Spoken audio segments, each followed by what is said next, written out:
এখন চলে এসেছি কি বলতো আমাদের সবজি খেতে। বৌমনি বলল যে দিদি মাঠে যখন যাচ্ছ আর বিকেলবেলা যেতে হবে না, তো একটু সবজি নিয়ে এসো, পটল ঝিঙে যা পাবে তুলে নিয়ে চলে আসবে। এই জন্য চলে এলাম। এই যে ঝিঙ্গে হয়েছে বড় বড়, একদম লম্বা লম্বা, আর প্রচুর ফলনও হয়েছে গো, কিন্তু এখন ছোট, বড় হয়নি। একটা একটা ঝিঙ্গের সাইজ হয়েছে দেখো কত বড়। এটাও একটা দুটো দিন দেরি করতে হবে, তাহলে কি হবে, শিরাগুলো যে আছে এগুলো ভরে যাবে, তখন কিন্তু ভালো লাগবে। এত বড়।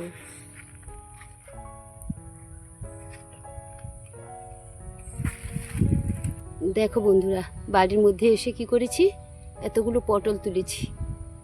বৌমনি বললো না পটল নিয়ে যেতে, এই জন্য পটল তুলেছি। এবারে বাড়ি যাব, কিন্তু রোদ যেমন করেছিল তেমন কিন্তু আবার মেঘটাও কিন্তু করেছে।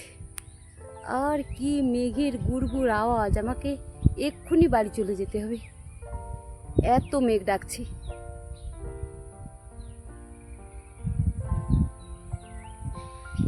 মাঠ থেকে দৌড়ে বাড়ি আসতে একদম অস্থির। মাঠে ছিলাম, যা একটা বাজ পড়লো জোরে, তো একদম দৌড়ে বাড়ি। তো এখন তো বাড়ি এসে গেছি, একদম অন্ধকার করে মেঘ ঘনিয়ে এসছে, তার সঙ্গে খুব জোরে হাওয়া দিচ্ছে, খুব হাওয়া দিচ্ছে এখন।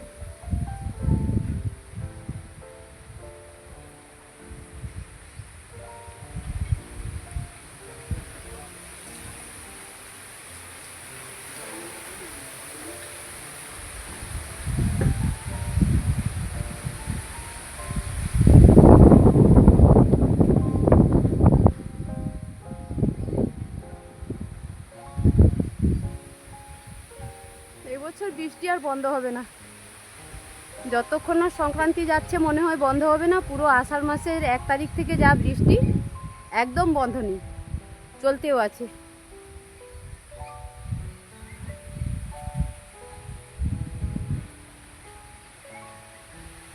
দেখো হাওয়াতে বাঁশ গাছগুলো কি হচ্ছে, একবার এদিকে হচ্ছে তো একবার ওদিকে হচ্ছে হাওয়াতে।